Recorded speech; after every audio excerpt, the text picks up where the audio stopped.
കൺമണിയും തേടി ആ സന്തോഷവാർത്ത എത്തുകയാണ്.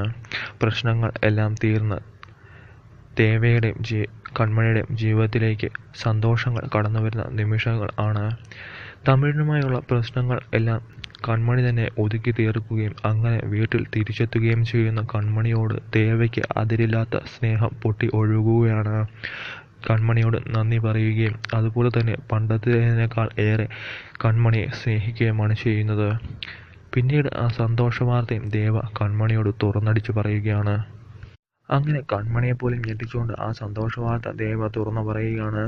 വിവാഹം കഴിഞ്ഞിട്ട് നമുക്കൊരു യാത്രയോ സന്തോഷകരമായ ജീവിതമോ ഇതുവരെ നയിക്കാൻ ഈ വീട്ടിൽ പറ്റിയിട്ടില്ലെന്നും ഇനിയും നമുക്ക് അങ്ങനെ ഒരു ജീവിതം വേണമെന്നും കൺമണിയോട് ദേവ പറയുകയാണ്. ഒരു മധുവിധ യാത്ര നമ്മൾക്ക് വേണമെന്നും അല്ലെങ്കിൽ മാത്രമേ നമ്മൾ ഒന്നാവുകയുള്ളൂവെന്നും ദേവ പറയുന്നു. അങ്ങനെ പ്രശ്നങ്ങളെല്ലാം ഒതുക്കി തീർത്തുകൊണ്ട് ഒരു മധുവിധ യാത്രയ്ക്ക് ദേവയും കൺമണിയും പുറപ്പെടുകയാണ്. പിന്നീട് മറ്റൊരു സന്തോഷ വാർത്തയും പറയുന്നു. തനിക്ക് അറിയാത്ത പല രഹസ്യങ്ങളും ഞാൻ പഠിപ്പിച്ച് തരാമെന്നും ഒരു തമാശ രീതിയിൽ ദേവ പറയുകയാണ്.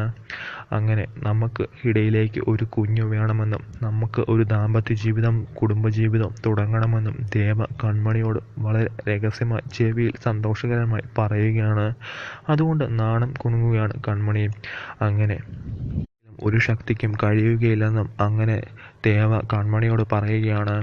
തന്നെ ഞാൻ എൻ്റെ അച്ഛൻ പറഞ്ഞിട്ട് മാത്രമല്ല വിവാഹം ചെയ്തുവെന്നും എനിക്ക് തന്നോട് ശരിക്കും പ്രണയം മനസ്സിൽ ഉണ്ടായിരുന്നുവെന്നും ഒരുപക്ഷെ ഞാൻ മധുരിമയെ കണ്ടില്ലായിരുന്നെങ്കിൽ തന്നെ ഞാൻ നാട്ടിൽ വരുമ്പോൾ വിവാഹം ചെയ്തേനെന്നും താനുമായി പ്രണയത്തിലായെന്നും തുറന്നു പറയുകയാണ്. അച്ഛൻ പറഞ്ഞതുകൊണ്ട് മാത്രമല്ല ഞാൻ തന്നെ വിവാഹം ചെയ്തത്. എൻ്റെ മനസ്സിൽ അടങ്ങാത്ത പ്രണയവും സ്നേഹവും കൊണ്ട് തന്നെയാണെന്നും പറയുകയാണ്.